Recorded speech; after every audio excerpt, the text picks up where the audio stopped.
The KXAN News Podcast is sponsored by Shelf Genie. Now at 5, no exceptions. Texas lawmakers have talked about creating exceptions to the state's abortion ban, like rape or incest, why those changes may not happen. And we'll trip for a tip. A pizza delivery driver's fast feet help police make an arrest. And we're clouding up in a hurry this afternoon after a sunny start, and rain returns soon in your first warning forecast. Well, Austin ISD pushed back today on the state's plan to take over its special education operations. Now, back in March, the Texas Education Agency announced its recommendation to appoint a conservator management team to the district. The team would address findings that the district repeatedly missed state and federal deadlines to evaluate students suspected of needing special education services, and that it failed to fix the issue and come into compliance over several years. Now, today is the first step to have the conservator recommendation changed. They've asked the TEA to informally review its decision. AISD Board President Roddy Singh told KXAN the district asked the TEA for a monitor instead of a conservator. A monitor would not be able to direct operations at the district, but instead would report back to the TEA on what is happening. We're not really denying the fact that there is a problem in the district, but what we are saying is, hey, we think we're moving in the right direction, and having a conservator might disrupt some of the momentum that we've had, and we don't want anything to disrupt serving our students. Now, the district says already this year it's been able to complete 45% more evaluations than the previous school year. The board president says despite missing more than half its evaluation staff, the goal is to completely catch up on its backlog by fall of 2025. The closely watched defamation trial against Fox News is now scheduled to begin tomorrow. Dominion Voting Systems is suing the cable news network for $1 billion. And as Bree Jackson reports, Dominion has to meet a high bar, and a trial means potentially embarrassing information about Fox News coming out. The Dominion Voting Systems defamation trial against Fox News delayed until Tuesday. The extra time, according to the Washington Post, allowing for settlement talks. This case centers around the network's coverage of the 2020 presidential election. We cannot allow America's election to be corrupted. This is an election nightmare. Dominion argues Fox News knowingly amplified false claims that its voting machines rigged the election in favor of Joe Biden. In a statement, a company spokesperson says, "We will prove Fox spread lies, causing enormous damage." What Dominion has to prove is that Fox actually knew the statements were false or recklessly disregarded them. A number of people have said that standard is way too high. Fox is defending itself on First Amendment grounds. News Corp chairman Rupert Murdoch claims the company was trying to straddle the line between spewing conspiracy theories on one hand, yet calling out the fact that they are actually false on the other. But court filings reveal, behind the scenes, people at the network were poking fun at the false narrative. In the form of emails, texts between Fox News hosts, producers, and even its executives. So I would say ordinarily, it's a really difficult thing to prove. Here, however, that might be a lot easier than some people think. Former President Trump weighing in on the case online, posting, "Back up those patriots at Fox instead of throwing them under the bus." As the legal fight continues, the stakes are high for the reputations of Dominion, Fox News, and journalism itself. In Washington, Bree Jackson, NBC News. And Dominion voting machines and software are not used in Texas. State law requires the Secretary of State to approve any voting systems used in elections here. And right now there are only 2 in use: Austin-based Hart InterCivic and Omaha-based Election Systems and Software. The Secretary of State's office also says we should all understand 3 things about the security of our voting systems in the state. 1, voting machines in Texas are never connected to the internet. 2, only state-certified software can be loaded on voting machines. And 3, all voting machines are tested for logic and accuracy 3 times, twice before the election and then once immediately after the election. First warning weather with Chief Meteorologist David Yeomans. Well, it's after 5 o'clock and it looks very different outside than it did earlier this morning. We started off clear and chilly in the 40s in some areas. Now it's mostly cloudy up here on the Indeed weather cam. Otherwise very comfortable though, 75 right now at the Domain. You can see some clouds have been filtering in from west to east. A little suggestion of green on the radar, suggesting some sprinkles in the hill country. Rain is really not in our forecast this evening, at least for the next few hours, partially because the air underneath those clouds is so dry. Rain that's trying to fall in the hill country is evaporating before it can reach the ground. That's the case when the humidity is 18%. Coming up, I'll show you though when damp weather does return, because it will pretty soon. Daily rain chances that'll get going all week and cooler weather this weekend. All right, David, thank you very much. Days after historic rainfall, almost 26 inches in some places in South Florida, gas stations are running out of fuel, and those that do have gas are jam-packed. Like lines back to back, like each entryway, lines are miles and miles long. It's full. I mean, all the line, like the couple of times that I saw like not many cars there, it's because there's no gas. A Port Everglades spokesperson said the heavy rains blocked fuel trucks from getting where they needed to go, but they are now back on the road. We're learning more about a deadly weekend shooting in Dadeville, Alabama that killed 4 and injured at least 28 others. This happened Saturday night at a birthday party, and as Jay Gray reports, we now know all the lives lost were high school seniors. This time, it's Dadeville, Alabama, a small town about an hour from Montgomery, the scene of America's latest mass shooting. We see this on television or we hear it on the news. We never thought that it would hit our town. It hit Saturday night, shots fired during a Sweet 16 birthday party at this dance studio. After everybody ran out, I made sure they were okay. And then that's when I came out and the police arrived. 4 teenagers were killed just weeks from their high school graduation. Of those that passed away, all were seniors. So it's going to be a tough time for graduation for these kids. One of the victims, Philstavius Dowdell, a high school football star with a scholarship to play in college. He was just a great person. He always lit up the room when he came in. He had a great personality. He was smart in the classroom. He loved to play sports, and he just loved people. As the investigation continues, police say there's no ongoing threat, but haven't announced any arrest or talked at all about a suspect. We're going through in a very methodical way. We're not going to rush. We're not going to rush to failure. We're going to do exactly what we need to do to ensure justice is brought to bear for those families. This grieving community now pulling together. They're going to love each other, take care of each other, and they're going to be there. And, you know, the big thing is just time for some healing, and time. It'll take time to do that. Healing that many say can only begin when there is justice here. Jay Gray, NBC News, Dadeville, Alabama. Today at the Texas Capitol, Republican lawmakers vowed to keep Texas's abortion ban the strictest in the country. Conservative activists denounced bills from Texas Democrats to add exceptions for situations like sexual assault or health complications. And as our Ryan Chandler reports, even a change that received some bipartisan support earlier this session now seems unlikely to pass. The origin of the conception is not what determines the value of life. Texas Republicans making clear Texas's strict abortion ban is here to stay, unequivocal and unchanged. There is no such thing as an unplanned pregnancy, right? There's a plan for everyone.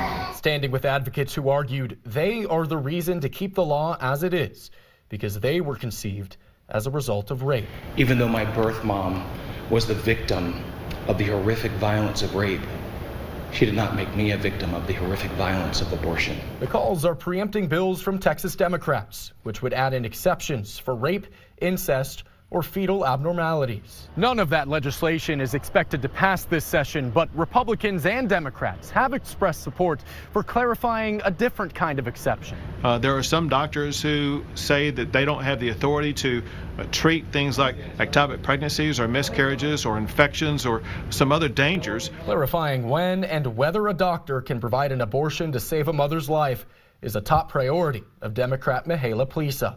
There was a woman who was 30 years old who had a high-risk pregnancy. At 30 years old, had complications in her pregnancy and had to undergo a full hysterectomy.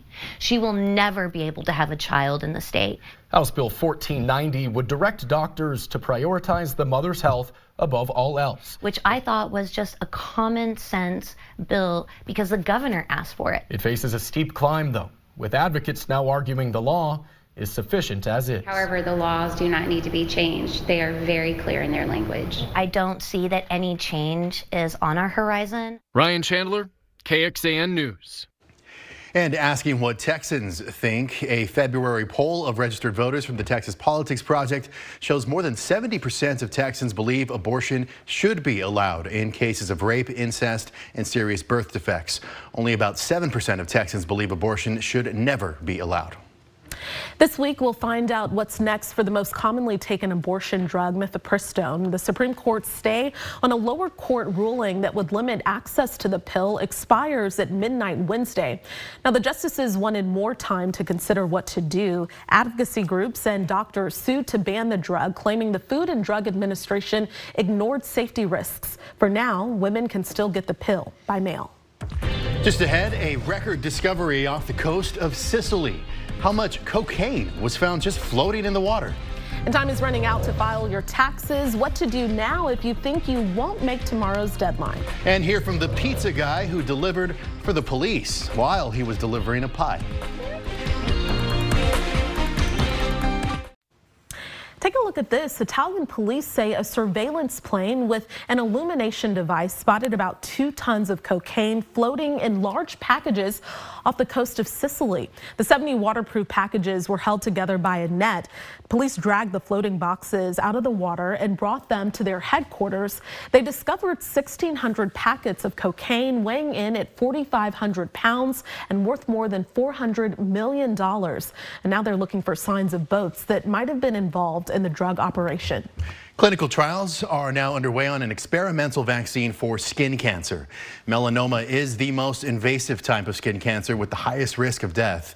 It grows fast, it can spread, and it can return after removal. But now there's a new cancer vaccine technology being tested for melanoma. The vaccine is being used in addition to immunotherapy and is uniquely designed for each patient.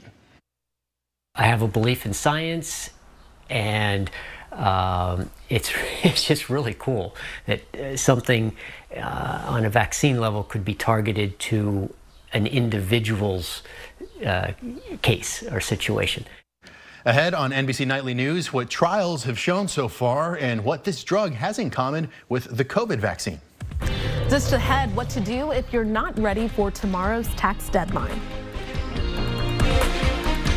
This KXAN News podcast is brought to you by Shelf Genie. I'm Rosie Newberry from KXAN Studio 512. Considering replacing your kitchen cabinets? Struggling to find or reach things? Go to shelfgenie.com/Austin. Shelf Genie designs custom pull-out shelves for your existing cabinets, adding convenience and value to the most used room in your home. Shelf Genie custom pull-out shelves, everything in reach. A Montessori school in South Austin was locked down twice today due to police response in the neighborhood. We do want to put parents' minds at ease. It was not because of an active shooter, as some feared. Officers responded to a burglary call on Paisano Trail and then a second report of what they call a gun hotshot a couple hours later. Councilmember Ryan Alter's office tells us an elderly man thought someone was breaking into his home, locked himself in, and then fired a warning shot. Tax day is a little different this year. This year's deadline is tomorrow, Tuesday, the 18th. That's because April 15th fell on a weekend, and then there's a holiday in Washington, D.C. today, D.C. Emancipation Day. And if you can't get it done, Deanna Zoga explains how to get some more time. Tax day is Tuesday. That's also the deadline to request an extension if you're not ready to file your individual income tax return. You can use tax software or IRS Free File, no matter how much you make, to electronically request an automatic extension. CPA Bill Dendy explains, just fill out IRS Form 4868. It's short, and you don't have to give a reason for needing an extension. One of the easiest forms to fill out, especially if we're not making a payment. An extension gives you until October 16th to get your return in. But an extension to file is not an extension to pay. Estimate your tax liability on Form 4868 and pay. Make it as accurate as you can with the information you have. The best way to figure out how much you're going to owe is look at what you owed last year and look at what may have changed. If nothing's changed, if you paid in last year, you got your taxes finished, and you got a $100 refund, you're probably within $100 this year too, if nothing has changed. Keep in mind, bigger tax breaks like the enhanced child tax credit offered during the pandemic are going away. So you may expect a smaller refund this year if you received one last year. And if you can't afford to pay, Dindy says it's still important to file an extension. Many taxpayers can apply for an installment agreement online. First warning weather with Chief Meteorologist David Yeomans. Well, if you went outside this morning and then you look outside now, it looks quite different with grayer skies returning to the area in a hurry. Otherwise, very comfortable here in Austin, 76 degrees, 70s in most areas from Georgetown to Rockdale, Bastrop out to Fredericksburg. A little bit warmer in parts of the hill country, 81 in Llano. The allergies have been doing a number on some of us. Grass is spiking to some of the highest levels of the season in the high concentration. Mulberry, oak, these are big problems lately. Also in the medium category. A few more here on page 2 makes a total of 7 different allergens. A little something for everyone here. Springtime in Texas. You can see some clouds increasing as rain falls in parts of West Texas. Zooming in here on the water vapor satellite. This isn't a big bowling ball of a low pressure that's heading our way. It's just a little shortwave disturbance, a little wrinkle in the flow that's heading our way.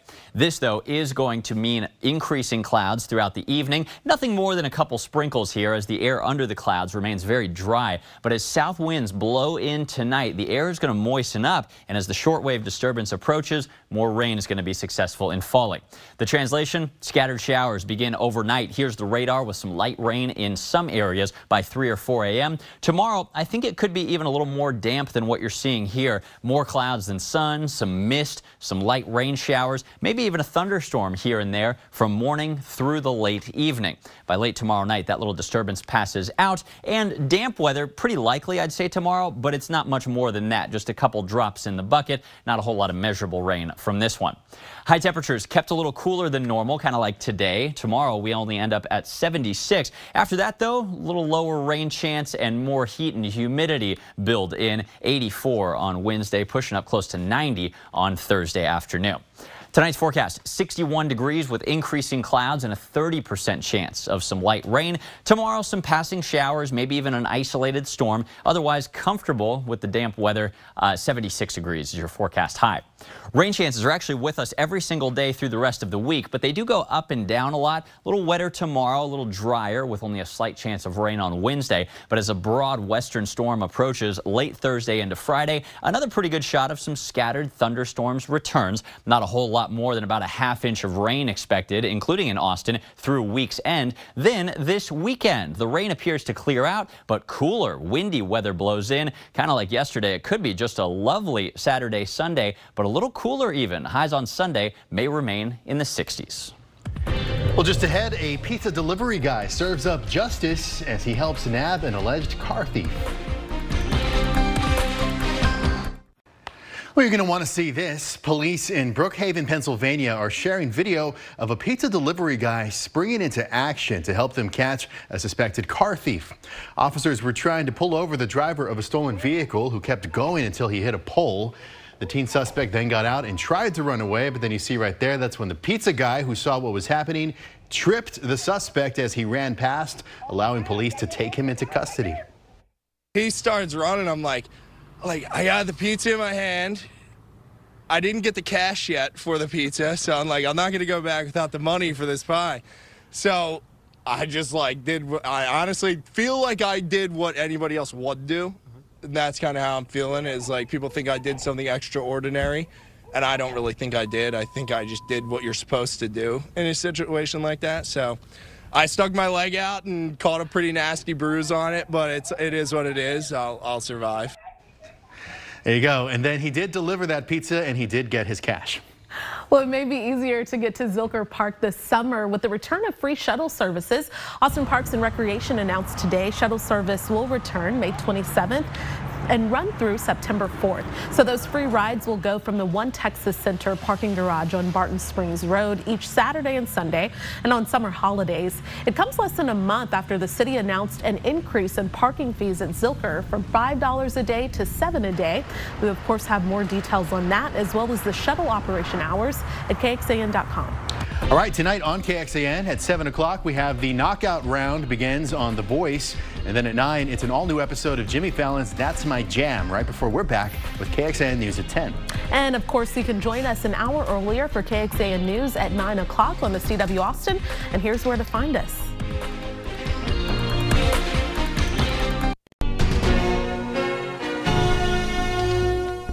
Thanks for listening to KXAN News Nightly. You can also listen to KXAN News Today every morning for more in-depth coverage of what matters most to you.